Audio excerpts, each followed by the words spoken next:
welcome back.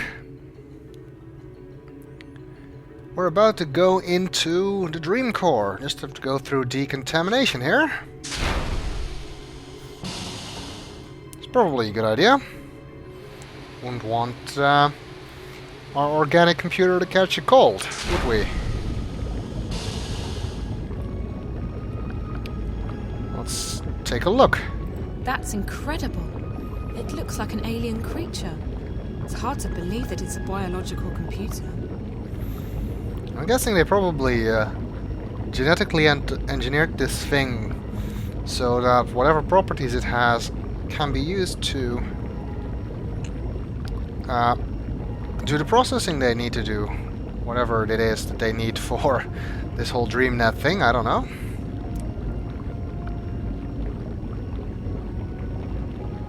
I don't know if that means it has a mind, or maybe they're using its DNA for processing, which is possible. We can do that in the real world, although that is a very slow and very laborious process, which I know because I've done it. Alright, well, we need to find the port to insert our worm. And we need to do it without getting spotted by these two scientists, whom Zoe just noticed.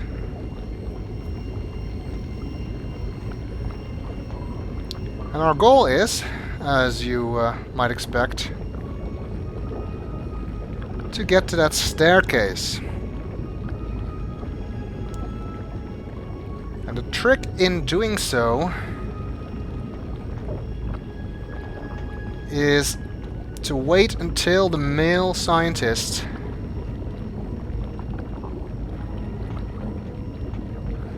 comes up the stairs.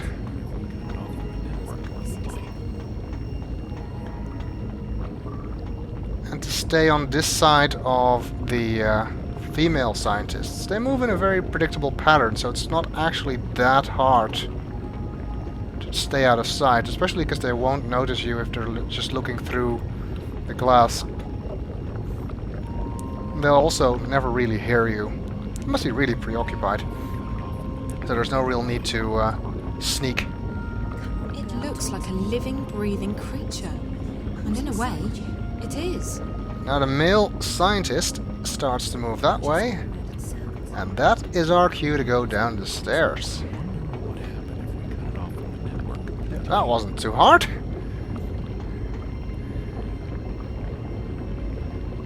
And what's this? There's something in that wall. Could it be the insertion port we're looking for? Too bad the text on these displays isn't really readable. Interesting to know what they say. Alright. Lockpick? No, we don't need that. We need the worm. Oh, I think the male scientist was actually approaching, but he seems to have disappeared. There goes our worm.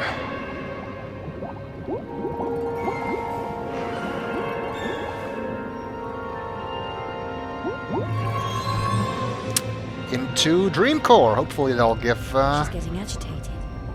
We need to calm her down. Ooh, what's going on? Core's definitely reacting to external stimuli. But what? This doesn't look like the normal spikes. And there's absolutely no activity on DreamNet. What's eating her? Good question. Whatever it is, it's serious. I've never seen her like this. Uh-oh. Guess who decided to pay us a little visit? Gilmore. None other. She's probably here for another status report. Why can't she just be happy with the daily briefings from the chief? Don't say anything stupid, okay? I don't fancy getting fired just because you shoot your mouth off to her. She is the boss. And what idiot gave her that job? She has absolutely no qualifications. Shh. Miss Gilmore, what an unexpected honor. May we help you with anything? I thought I'd come down here to check on the progress myself. Why are there only two of you here? It's Sunday evening. The team can't work 24 hours a day. They'll start making mistakes and... We're on shifts, Miss Gilmore. Dr. Lee and I have the core until tomorrow morning. Shifts? We're 4 months away from launch, everything's gone to hell, and your team's working shifts. People can take the day off when this crisis has been resolved. If Alchera doesn't launch as planned, you'll all be fired. I don't think you... I couldn't care less what you think. That's not what I pay you for. I pay you to find out who's fucking with my project. We're working on that. But it's been a difficult day. There have been spikes, and the leakage is getting worse. Meaning what? There have been fresh outbreaks of static interference across the wire, coinciding with violent fluxes in Angana. What sort of fluxes? Both physical spasms, like nervous twitches, and bursts of pure energy, and data. Hugely complex bursts of data. It doesn't make sense, but Angana appears to be... How shall I put this? Expanding, okay? There's more data inside it than it can physically store. How's that even possible? It really isn't. That's also why it's overloading, creating spikes that travel at the speed of light into the wire. If it keeps expanding... We might theoretically be able to shut it down. But we don't know what consequences that might have, both to the project and to the wire. It could be catastrophical. Everything connected to the wire, and I mean everything, could conceivably be affected. It's not an option. Disregarding the possible effects to the wire, if there's any chance the project's timeline will be thrown off, it's unacceptable. You'll have to identify the problem and isolate the intrusion into the system. Now, I want a detailed breakdown of what your team's doing and when I can expect to see concrete results. Can we stabilize the Dreamcore? For short periods of time, which gives us a window to test DreamNet. Angana has responded positively to direct infusions of Morpheus. All right.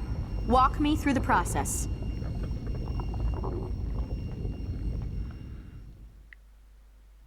Okay. Interesting. Ooh. The underground city. We're back with April.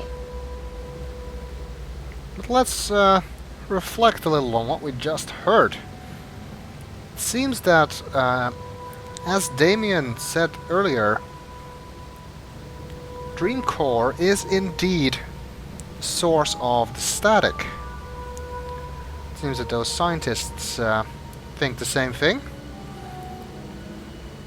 But it is apparently something external, something that WATIcorp can't explain, that's interfering with Dreamcore and causing it to expand onto the wire, which is presumably what's causing the static.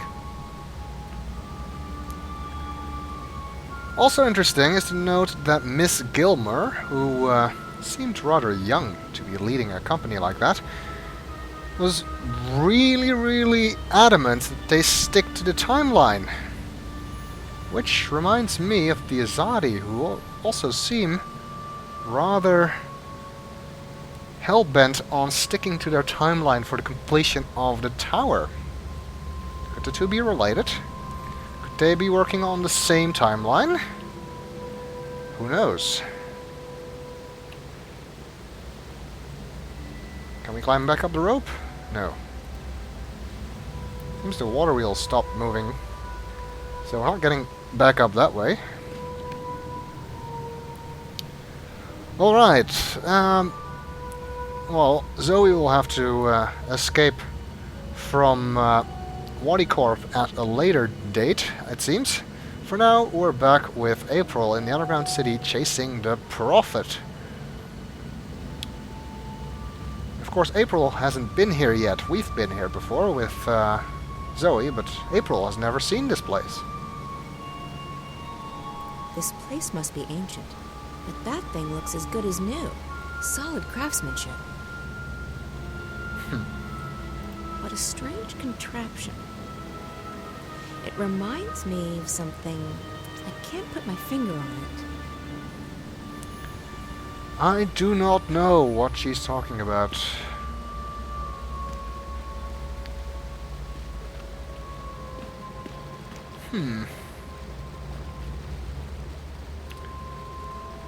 It's incredible that something like this has existed underneath Mercuria for so long without anyone knowing about it.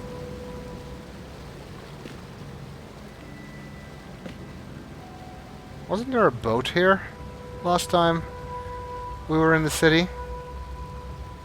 Seems gone now. Maybe that prophet dude used it. Well, we'll see if we can track him down in the next video.